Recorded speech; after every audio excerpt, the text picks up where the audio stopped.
Welcome to Jwala channel. ఈరోజు మనం ఈ వీడియోలో 3 జడ్జిల వ్యవహారాల గురించి చర్చించుకుందాం. అంటే చాలా సీరియస్ సబ్జెక్ట్ ఇది. మన ముందు శ్రీనివాస్ ఉన్నారు. సో 1 by 1 వద్దాం, ఒక్కొక్క జడ్జి మీద మాట్లాడదాం. ఫస్ట్ జడ్జి ఎవరు చెప్పండి? ఫస్ట్ రామ్మోహన్ మిశ్రా. ఈయన మధ్యప్రదేశ్ హైకోర్టు జడ్జి. అమ్మాయి ఛాతి పైన చెయ్యడము, ఆ పైజామా లాగడము,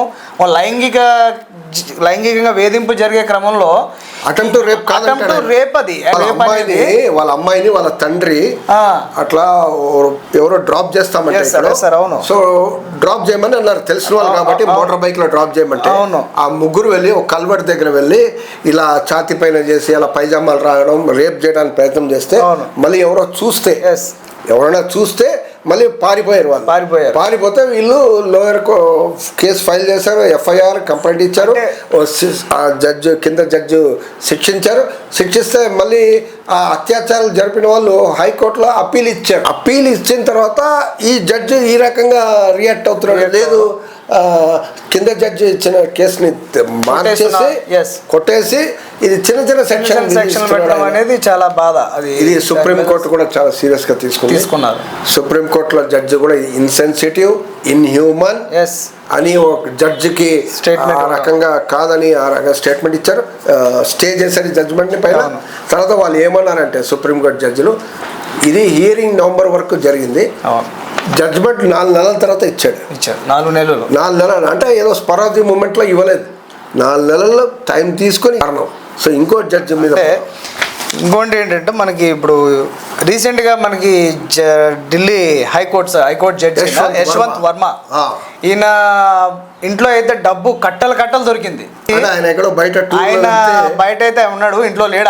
ఆ టైంలో ఫైర్ యాక్సిడెంట్ జరగడము, ఇంట్లో మంటలు వచ్చినాయి, ఫైర్ యాక్సిడెంట్ జరిగింది. మంటలు వస్తే ఫైర్ వాళ్ళు వచ్చారు, సిబ్బంది వచ్చారు. చూసేసరికి వాళ్ళ ఇంట్లో అయితే అది మొత్తం కంట్రోల్ చేసే క్రమంలో మొత్తం కట్టలు డబ్బులు దాదాపుగా వీడియో తీశారు. దాని మీద హైకోర్టు సుప్రీంకోర్టు వచ్చారు. అయితే దాదాపుగా అది 1,50,00,000 ఆ విలువ కట్టలు అనేవి వాళ్ళ ఇంట్లో దొరకడం. బార్ కౌన్సిల్ డిమాండ్ చేస్తుంది ఏంటంటే, ఆయన ఇచ్చిన తీర్పులన్నీ రివ్యూ చేయాలి, ఇంపార్టెంట్ తీర్పులు రివ్యూ చేయాలని బార్ కౌన్సిల్ లాయర్లు డిమాండ్ చేస్తారు. అలహాబాద్ బార్ కౌన్సిల్ వాళ్ళు వద్దని డిమాండ్ చేస్తున్నారు. రైట్. ఇప్పుడు మూడోది వచ్చేసి మనకి శేఖర్ యాదవ్. ఈయన కూడా జడ్జే, హైకోర్టు జడ్జి, అలహాబాద్. ఇది కూడా అలహాబాద్, ఇది అలహాబాద్ హైకోర్టు జడ్జి. ఏంటంటే ఒక హిందూ సంస్థ పిలిచినటువంటి ఒక మీటింగ్కి వెళ్ళడము, అక్కడ దేశంలో మెజారిటీ మైనారిటీ అనే మత విభేదాలు రెచ్చగొట్టేలాగా మాట్లాడడం అనేది కూడా ఇటీవల జరిగింది. అది కూడా జడ్జి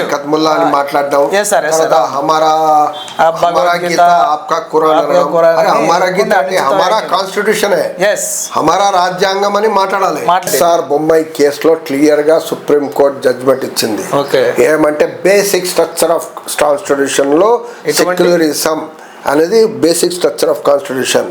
మీకు ఆర్టికల్ 14 కూడా చూస్తే ఆల్ ఆర్ ఈక్వల్ అంటే అన్ని మతస్థులు, ఏ మతస్థులైనా ఏ కులస్థులైనా అందరు ఈక్వల్ అని మీనింగ్. అది గతంలో కూడా ఎప్పుడైనా ఇలా రిమూవ్ చేయడం జరిగింది సార్? మన ఇలా న్యాయమూర్తులు ఒక 1949లో జడ్జిని రిమూవ్ చేశారు.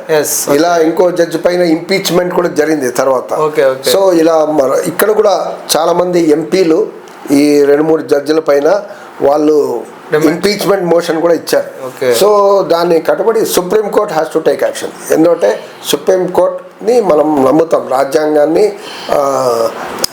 ధర్మాసనం కాపాడుతుంది అని అందరూ నమ్ముతారు. సో అప్పుడు సుప్రీం కోర్ట్ ఏం చేయాలి? వాళ్ళు ఇన్ హౌస్గానే ఒక కండక్ట్ కమిటీ అని పెట్టుకోవాలి, జడ్జెస్, ఇంపార్టెంట్ జడ్జెస్ పెట్టుకొని మొత్తం దేశంలో ఏం జడ్జిమెంట్లు, జడ్జిల వ్యవహారాలని కూడా చూడాలి. వాళ్ళు జడ్జెస్ ఏమంటే రాజ్యాంగ విలువలకి కట్టుబడి ఉంటారు. అప్పుడే చూడండి కొంతమంది బయలుదేరారు. ఏంటంటే ఈ కాలేజియం సిస్టమ్ వల్ల ప్రాబ్లమ్స్ వస్తుంది, ఇట్లా కాదు, గవర్నమెంట్కి అధికారం ఇవ్వండి, మేము అపాయింట్మెంట్ చేస్తాం జడ్జెస్ని. అసలు గవర్నమెంటే తప్పులు చేస్తే రాజ్యాంగం కోర్టులు అనేది రాజ్యాంగాన్ని కాపాడాలి. గవర్నమెంట్లు తప్పులు చేస్తే పాయింట్అవుట్ చేయాలి, దాన్ని ఆపాలి. నీ గవర్నమెంట్ జడ్జెస్ ని అపాయింట్మెంట్ చేస్తే అవకాశం చేస్తే వాళ్ళే ఈ జడ్జిల్ని అపాయింట్ చేస్తే ఇక ఈ జ్యుడిషియరీ ఉన్నట్టే, ఈ కాన్స్టిట్యూషన్ ఉన్నట్టే, సామాన్యులకి న్యాయ వ్యవస్థ మీద న్యాయం దొరుకుతుందనే అవకాశం కూడా లేకుండా పోతుంది. ఉండట్లేదు అసలు, కాన్స్టిట్యూషన్ ని అసలు మట్టి కనిపించేస్తారు. కాబట్టి ఇలాంటి ఛాన్సెస్ వెస్టెడ్ ఇంట్రెస్ట్ మొదలైనవి ఇట్లా మాట్లాడటం లేదు.